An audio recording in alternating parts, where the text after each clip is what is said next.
So right now we are in another company which is the Automake India Private Limited.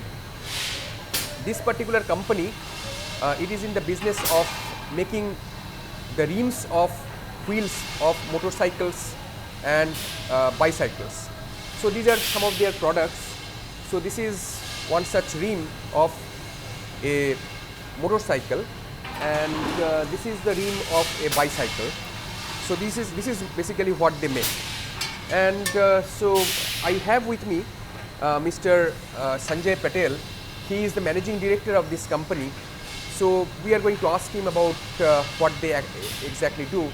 But before that, I wanted to talk about the level of maturity of automation, Industry 4.0 compliance and so on. So this is a company that I chose not because they are matured enough for the adoption of Industry 4.0. In fact, it is the other way around. So this is a company which is not so much yet, it is a small scale company. It's a small company which is not very much matured yet in terms of automation and Industry 4.0.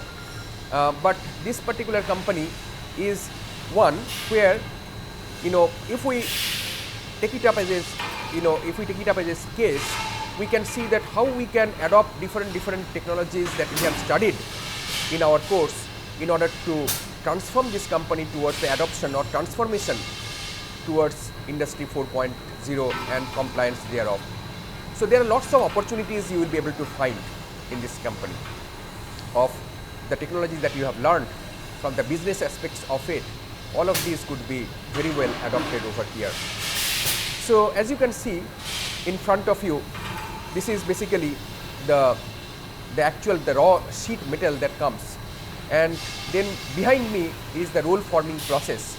That basically, what it does is it does some preliminary processing, and then preliminary processing basically includes stuff such as stamping the sheet metal with the company logo, the name of the company and so on, the brand name and so on. So all of these things are done, and also there are few preliminary processes that are done. We'll ask Mr. Patel about exactly how things are done.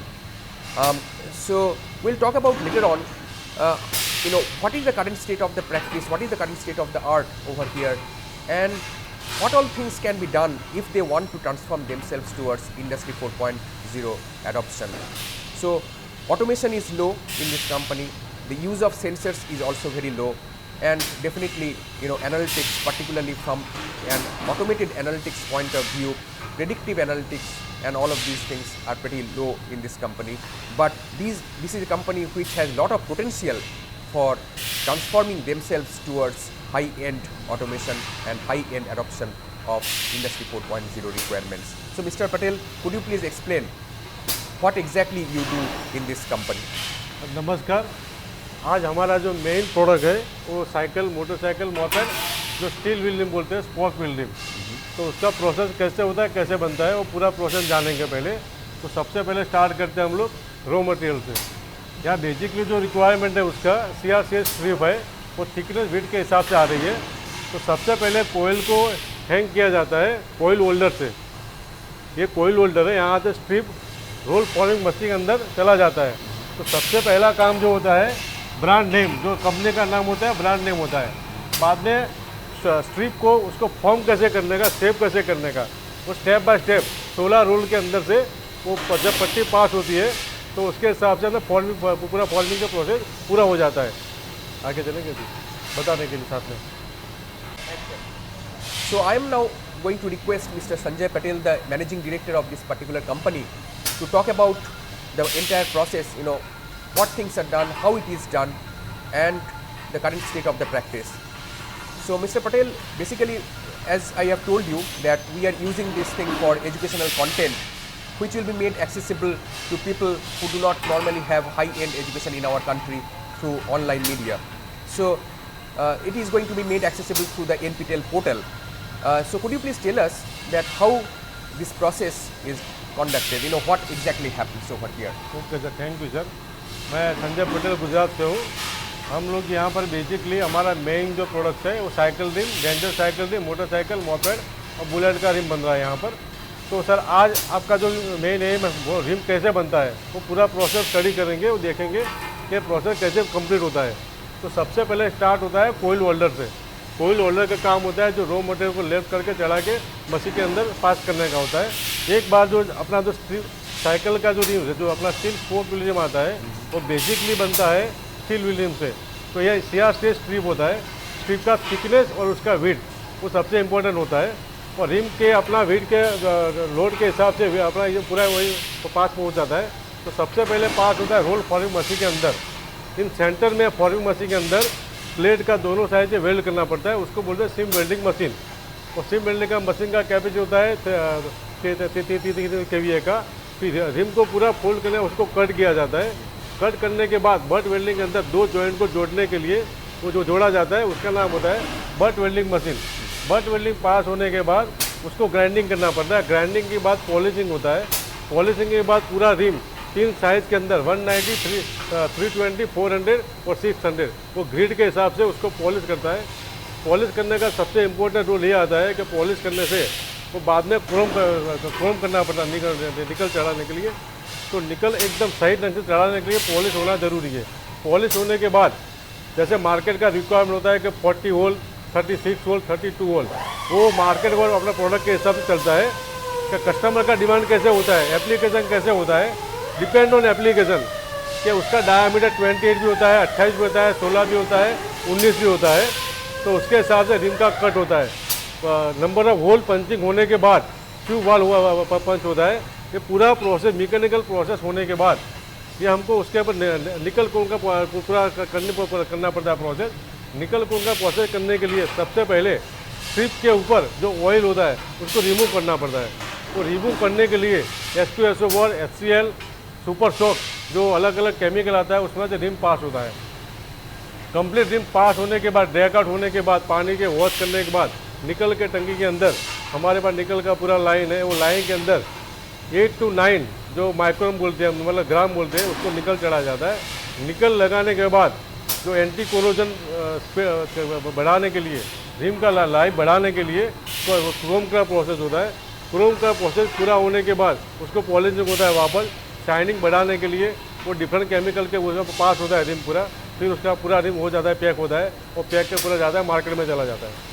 तो यहाँ पे आपका automation कितना automation है इस automation में sir? तो automation मान लीजिए कि जो पीएलसी वगैरह भी यूज़ किया जाता है और सेंसर्स वगैरह भी है, टेम्परेचर सेंसर मैंने देखा है। तो आप थोड़ा उसके बारे में बोल सकते हैं कि पीएलसी ऑटोमेशन और सेंसिंग यहाँ क्या क्या यूज? ऑटोमेशन में मैं मानता हूँ जब ऑटोमेशन रोल फॉर्मिंग मशीन से हम लोग स्टार्ट करेंगे कि हमारे यहाँ पर बहुत बार प्रॉब्लम आ जाता है कि प्लेट का थिकनेस बढ़ जाता है अथवा विड्थ उसका बढ़ती है, तो रोला में प्रॉब्लम आता है, मशीन में आवाज़ आती है। तो सबसे बड़ा पीएलसी यहाँ पर सेट करना चाहिए। तो हो सकता है तो कि कोई भी टाइम से अगर थिकनेस 1 mm भी बढ़ गया तो मशीन स्टॉप हो जाना चाहिए ऑटोमेटिकली। सबसे पहला आता है नंबर 1 में है।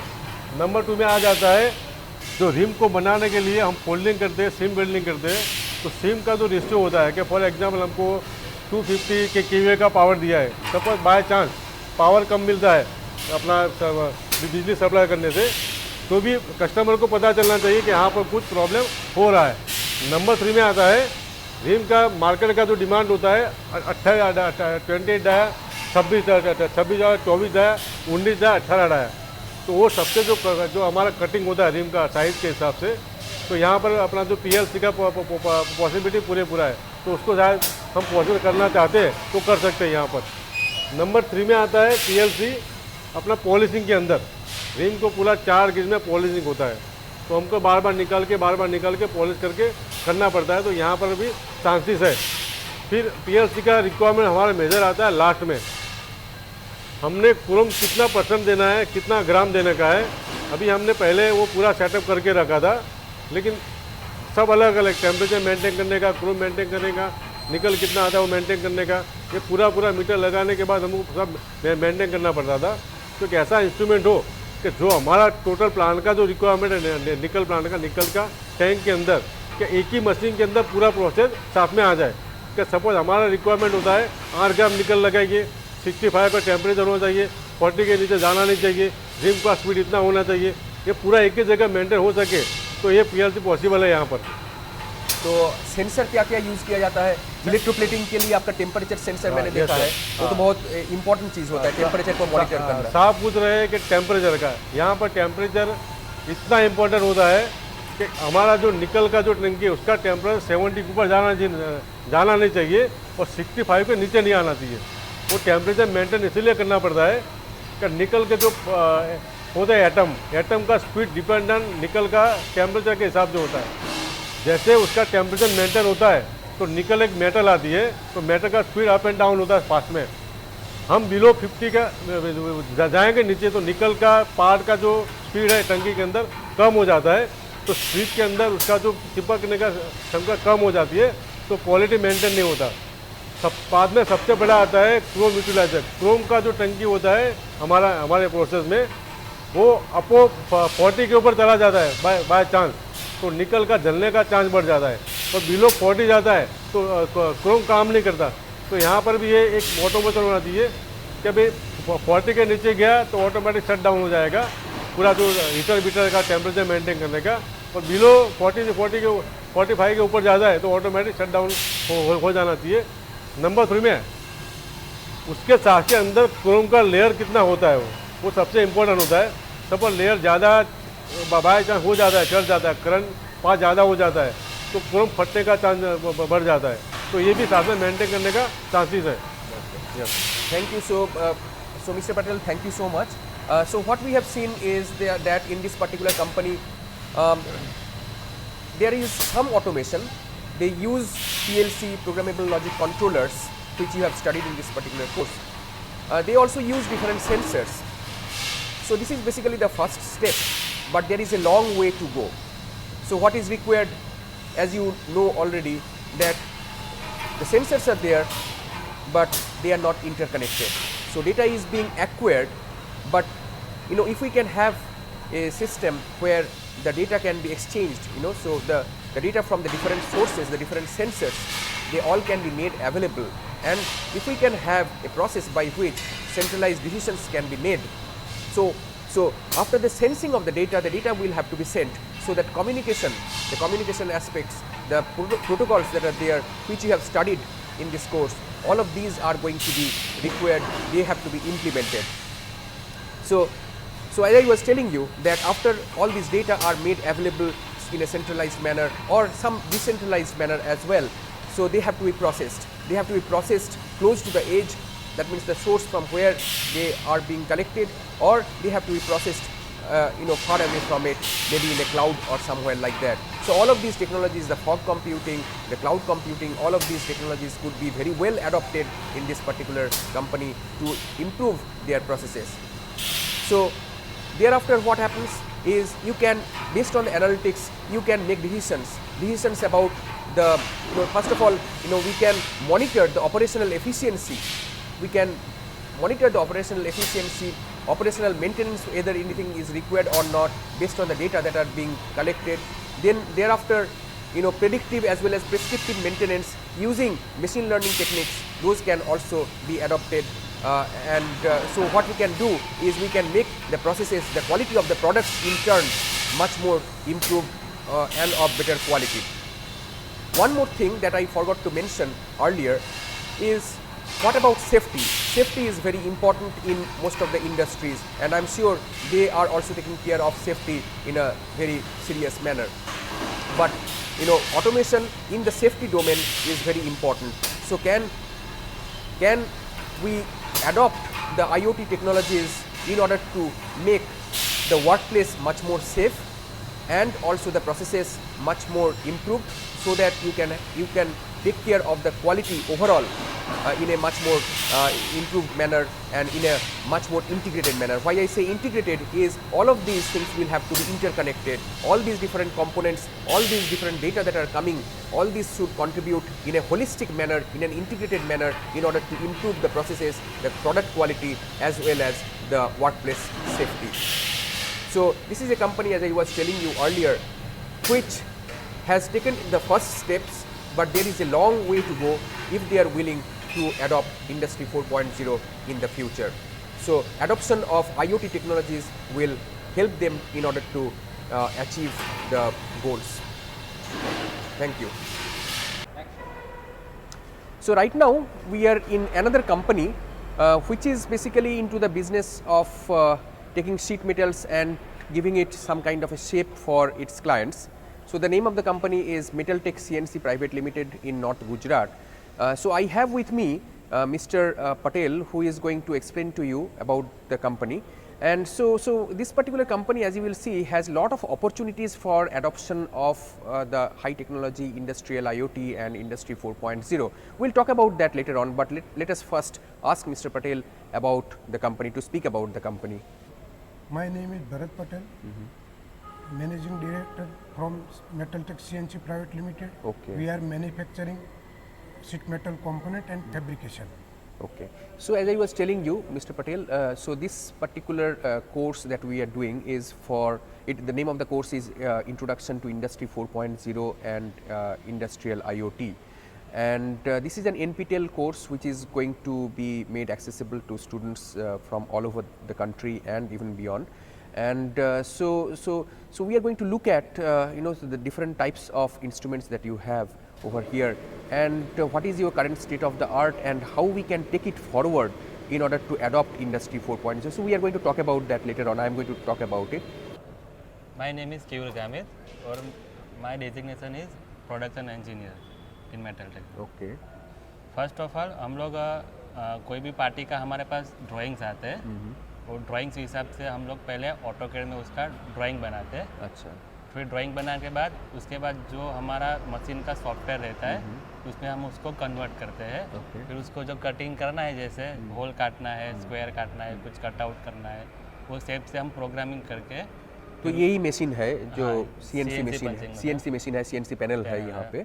तो यहाँ पे आप प्रोग्राम कर देते हैं. प्रोग्राम हम लोग हमारे अंदर ऑफिस में सॉफ्टवेयर में करके फिर हम मेमोरी कार्ड से उसको प्रोग्राम ट्रांसफ़र करते हैं. अच्छा. फिर कार्ड में से हम लोग ये पैनल में प्रोग्राम ले लेते हैं. फिर उसके अंदर वो डिटेल जो मेरा रहता है, ये मेरा मशीन का 28 स्टेशन का मेरा मशीन है. अच्छा. उसमें अलग अलग नंबर दिए हुए हैं हम लोग ने 1 से 28 तक. अच्छा. तो उसके अंदर हम लोग डालते हैं कि 1 नंबर में राउंड डालो, 2 नंबर में ये डालो. एक जो भी मेरा फुल रिक्वायरमेंट रहता है वो मेरे प्रोग्राम में रहता है. वो हिसाब से मेरा ऑपरेटर मेरा जो टूलिंग डिटेल है वो हिसाब से वो यहाँ पे मैन्युअली वो सेट करते हैं सब. अच्छा. फिर पूरा कंप्लीट होने के बाद हम लोग उसको ये सीट ऐसे लगा के हम उसको चला देते हैं. अच्छा. तो उसके बाद वो पंचिंग हो जाता है. उसके बाद पंचिंग प्रोसेस पूरा हो जाता है. पंचिंग प्रोसेस पूरा होने के बाद हम लोग उसको शेयरिंग मशीन पे ले जाते हैं. अच्छा. शेयरिंग मशीन पे हम लोग ने पॉइंट्स दिए हुए हैं. अच्छा. समझो स्क्वायर काटना है तो मैंने लेफ्ट राइट अप डाउन में हम लोग पॉइंट दे देते हैं. फिर वो वहाँ से मिला के वो लोग कटिंग कर लेते हैं. अच्छा. फिर वो सिंगल पार्ट हो जाता है. सिंगल पार्ट हो जाने के बाद उसको हम अपने बेंडिंग मशीन पे ले जाते हैं. फिर वहाँ पे जो हिसाब से उसका डिग्री हमको बेंड करना है, 90 डिग्री है, 45 डिग्री है, वो हिसाब से हम लोग उसको बेंडिंग करते हैं. अच्छा. बेंडिंग प्रोसेस कंप्लीट होने के बाद उसको हम लोग पाउडर कोटिंग में दे देते हैं. तो सबसे पहले वो लोग फॉस्फेटिंग करते हैं. वो जो 7 टैंक प्रोसेस है पानी वाला, वो लोग फॉस्फेटिंग अलग अलग क्रेन से लिफ्ट किया जाता है. उसको 7 टैंक प्रोसेस बोलते हैं. वहाँ पे वो डिपिंग करके उसको कंप्लीट बाहर निकालते हैं. वो फॉस्फेटिंग करने से क्या होता है कि वो जो मेरा सीट कंपोनेंट में जो सब मिट्टी जो धूल लगा है ना, वो सब एकदम क्लीन हो जाता है, पूरा कंप्लीट हो जाता है. उसके बाद हम लोग उसको फिर पाउडर कोटिंग में लेते हैं, जहाँ वो अपना वो मैन्युअली करते हैं. मैन्युअली भी करते हैं और हम लोग कन्वर्ट में भी करते हैं. मतलब ऑटोमेटिक. हाँ, उसमें हुक करके फिर उसको जो कलर करना है, हमारा अलग अलग कलर रहता है. जो वो कलर उसको फिर दोनों साइड करना है, आगे पीछे करना है, एक साइड करना है, वो हिसाब से हम लोग उसको पेंटिंग करके फिर वो कन्वर्ट में करके उसको पूरा कंप्लीट करके पेंटिंग हो जाता है. अच्छा. तो उसके बाद वो स्पेयर पार्ट बन जाता है कलर. हाँ, फिर उसमें क्या होता है, एक मॉडल बनाना है. जैसे कोई हमको हमारा समझो वो 1.5 टन का AC है अपना बाहर वाला, आउटडोर हम लोग को बनाते हैं. तो उसके नीचे का पार्ट बेस आता है, लेफ्ट राइट आता है, टॉप आता है. तो वो समझो 5 अलग अलग पार्ट्स है. फिर उसको हम लोग सब 5 पार्ट्स को मिला के स्क्रू करके उसको फिटिंग करके पूरा बॉक्स बना लेते हैं उसको. Very good. वो हिसाब से हमारा वो हर मॉडल में हमारा वैसा ही बॉक्स टाइप का कंपोनेंट होता है अलग. Okay, thank you so much for explaining the entire process. So as you have seen that this is yet another company, which is basically, let me just repeat the whole purpose of what they do. So this particular company is into the business of taking sheet metals and making different spare parts for air conditioners, including the body of the air conditioners, the outdoor unit of the air conditioners and so on. So basically as we have seen that it starts with a sheet metal and which is taken into the CNC machines. CNC machine, as you know, is the computerized numeric control machines, which are bit different from the PLCs, which are the programmable logic based machines. So in the CNC machines, basically, what happens is, the way it is different from the PLCs is that in the PLC it is the sequential operation, and in the PLCs, and in the CNC machines it is the conditional execution of the program.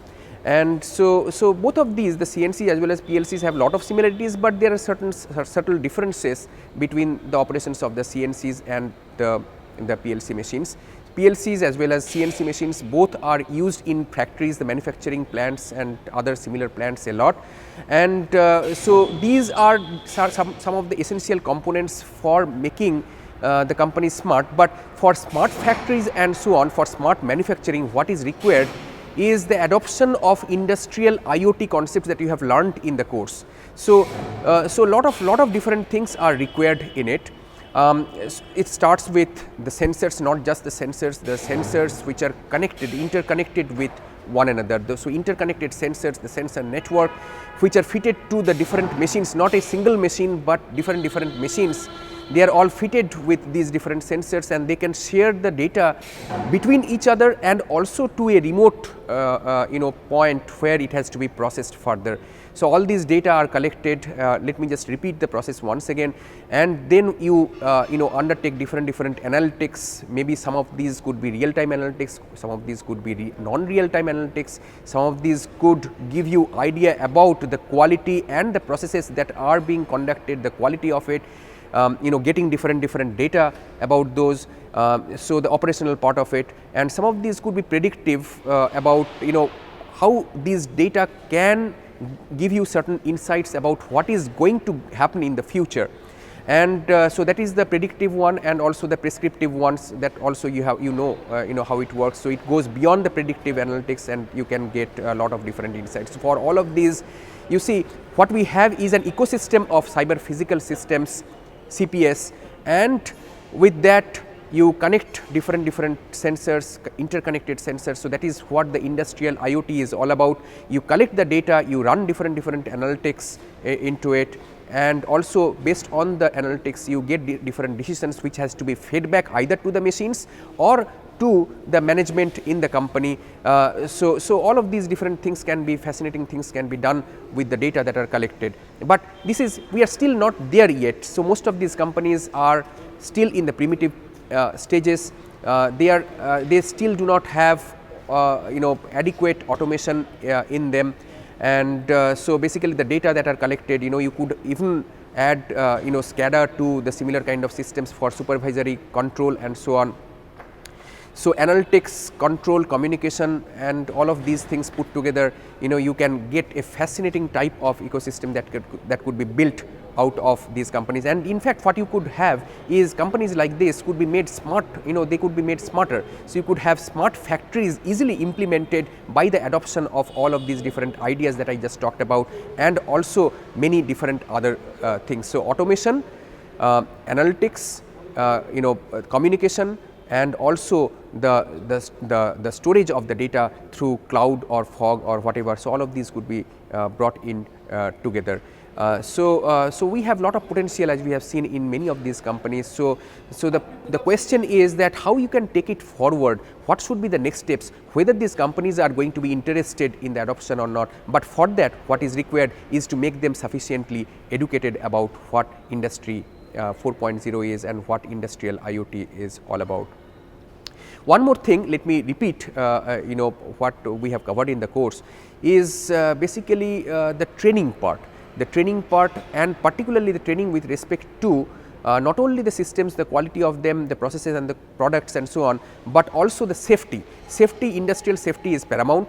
Many of these companies, they take care of the industrial safety in their different ways, but not all of which is yet automated. So, if you have sufficient automation in place, you could basically have superior levels of safety ensured in the company. So, quality, reliability, safety, all of these could be implemented and integrated into the processes and the system, and you could have a SCADA based or something similar supervisory control, where everything would be monitored either in the plant itself or by the management, and the decisions could be taken either autonomously or semi autonomously and fed back to the systems and the processes in these factories. Thank you.